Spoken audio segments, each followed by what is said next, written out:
میرے بھائیوں اور بہنوں، کل ہم نے واقعہ معراج کا آغاز کیا تھا جو رسول اللہ کے لیے ایک عظیم تحفہ تھا۔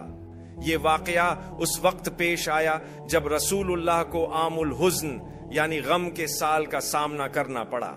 اس سال آپ نے اپنے چچا ابو طالب کو کھو دیا، اپنی زوجہ حضرت خدیجہ کا انتقال دیکھا، اور پھر جب آپ طائف تشریف لے گئے تو وہاں کے لوگوں نے آپ کو ستایا، پتھر مارے اور لہو لہان کر دیا اور آپ کے پیغام کو بھی قبول نہ کیا۔ رسول اللہ جب مکہ مکرمہ واپس آئے تو مظالم کا سلسلہ جاری رہا۔ ان حالات میں اللہ نے اپنے محبوب نبی کو ایک عظیم تحفہ عطا کیا۔ نبوت کے 11ویں سال میں اللہ نے حضرت جبرائیل کو بھیجا۔ اس وقت رسول اللہ اپنی چچا زاد بہن ام ہانی کے گھر آرام فرما رہے تھے۔ جبریل علیہ السلام وہاں تشریف لائے اور آپ کو بیت الحرام یعنی کعبہ شریف لے گئے۔ روایات کے مطابق وہاں حضرت جبرائیل نے رسول اللہ کے سینہ مبارک کو چاک کیا، آپ کا دل نکالا اور اسے زمزم کے پانی سے دھویا۔ یہ واقعہ سیرت کی کتابوں کے مطابق 3 بار پیش آیا اور ہر بار آپ کا دل زمزم کے پانی سے دھویا گیا۔ فرشتوں نے رسول اللہ کے دل کو یقین اور ایمان سے بھر دیا۔ جیسا کہ ہم جانتے ہیں، اللہ پر یقین اور کامل ایمان دین اسلام میں سب سے اہم چیزوں میں سے ایک ہے۔ تو رسول اللہ کو براق پر سوار کیا گیا جو ایک خاص سواری تھی۔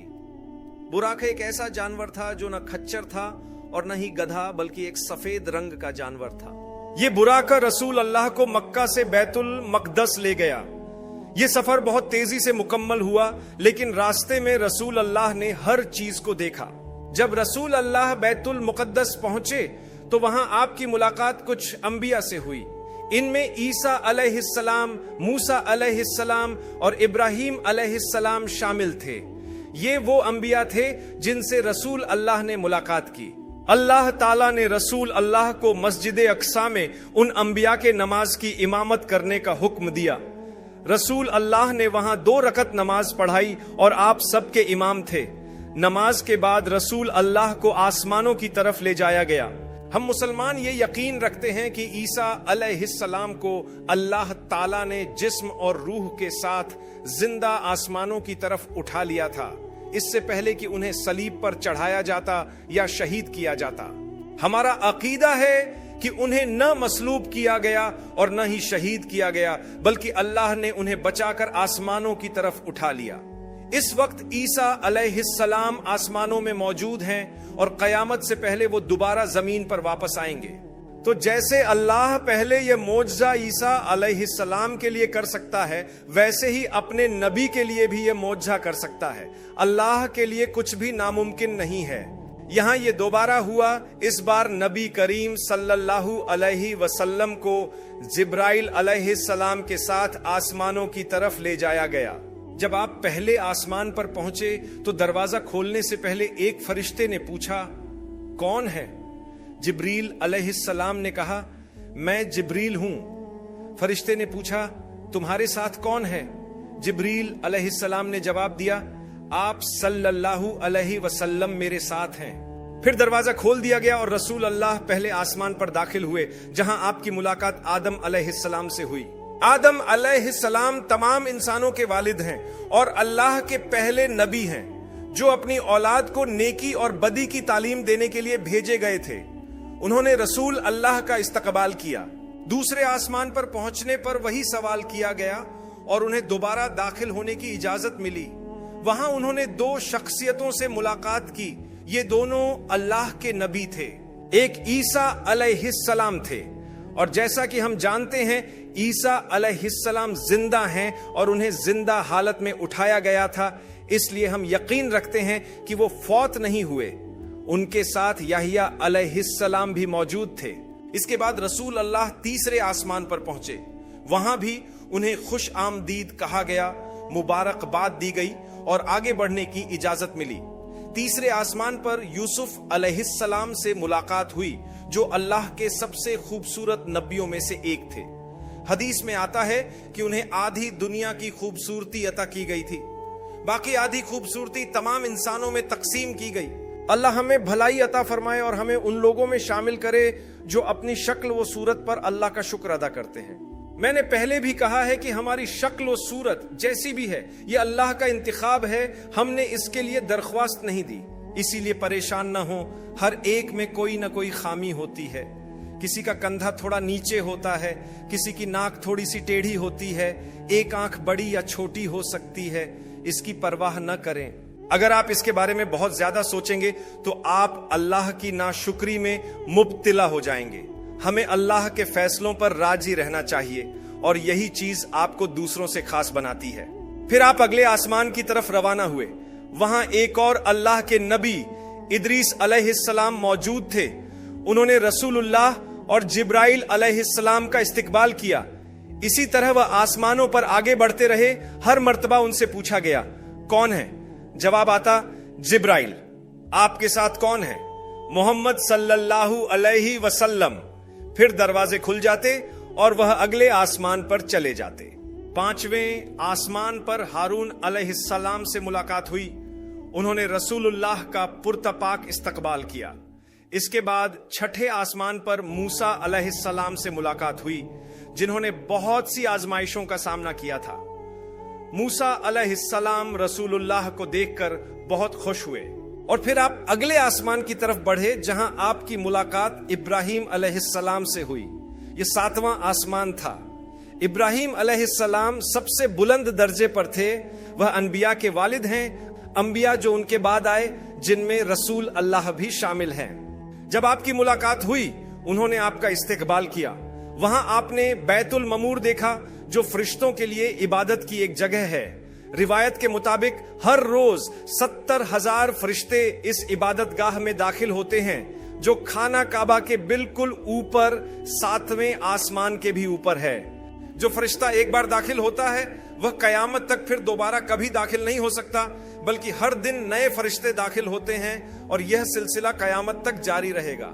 تو تصور کریں فرشتوں کی تعداد کتنی زیادہ ہے۔ کیا آپ جانتے ہیں کہ قرآن میں فرشتوں کی دعاؤں کا ذکر موجود ہے؟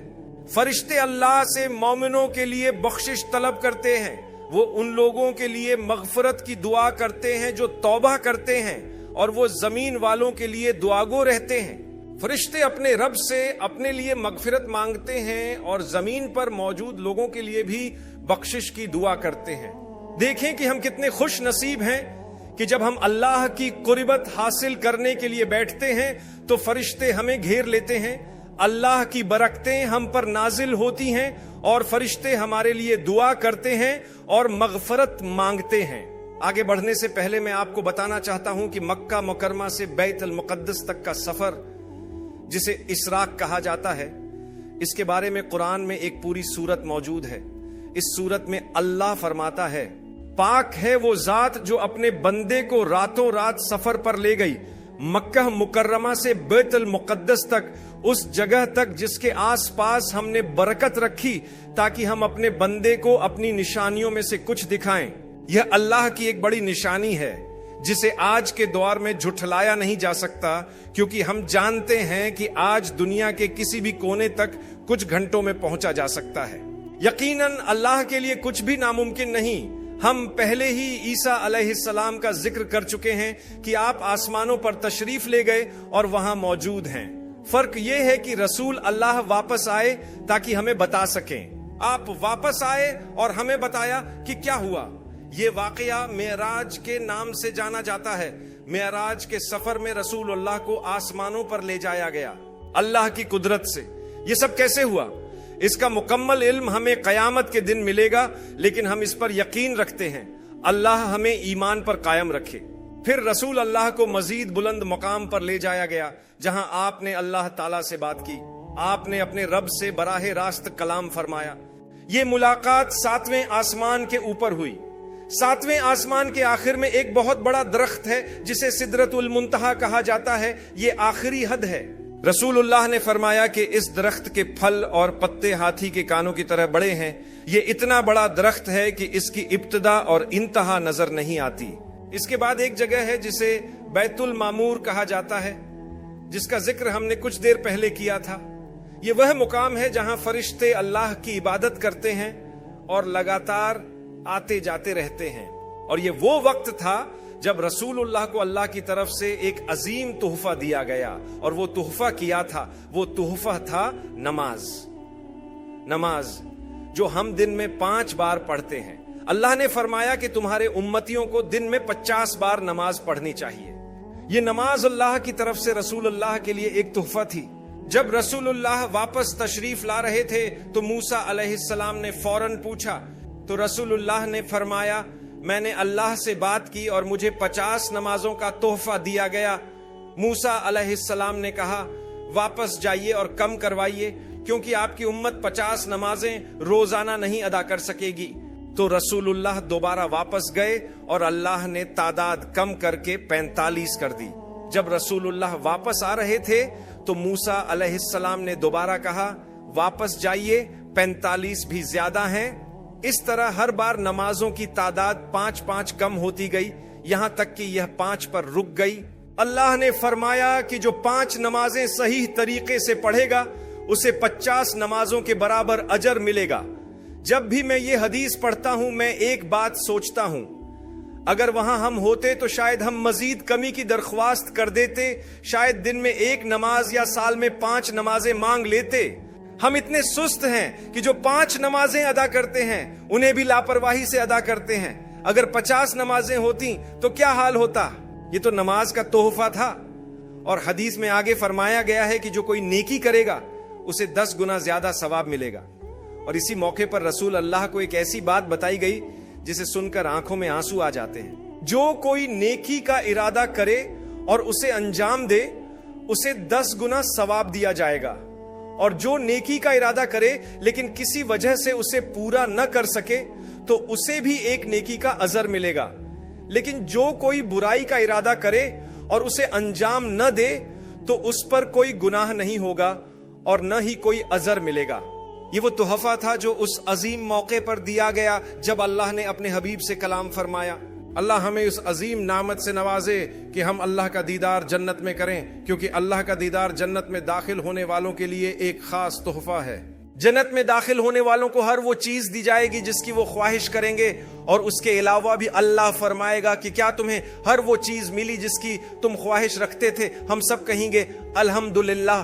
پھر اللہ فرمائے گا کہ میں تمہیں اس سے بھی زیادہ دوں گا۔